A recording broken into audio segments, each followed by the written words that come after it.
Musulmonlar bugun xursandchilik bilan Ramazon hayitini kutib olishdi. Alloh dargohida qabul qilsin barchamizni tutgan ibodatlarimizni. Bugun bizda qo'shaloq bayram. Instagram sahifamizda obunachilari soni 300 mingtadan oshdi.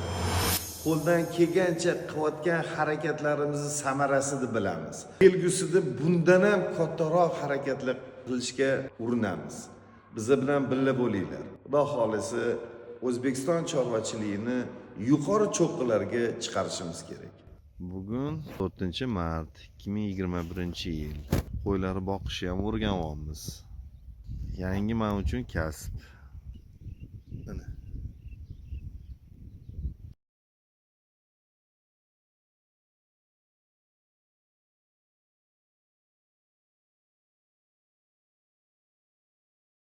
qo'ylarimiz uchun salat tayyorlayapmiz.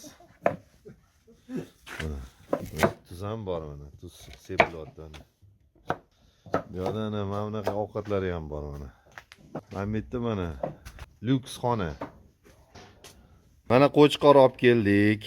Kelishiga bunga syurpriz qildik. Mana sabzidan pyure, karom, qaynatilgan jo'xori arpalar bilan.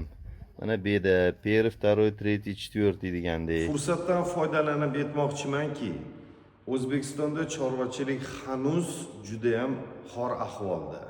Juda ham katta ishlar qilish kerak. Yon atrofdagi qo'shnilarimizdan chorva kirish ancha to'xtab qolgan. Birlashmasak bo'lmaydi. Uyushma harakatida yurdik. Safimiz 800 dan oshib ketdi. Xudo xolisa 1000 ga yaqinlashyapti. Hali unda ham juda katta ishlar qilishimiz kerak birgalikda.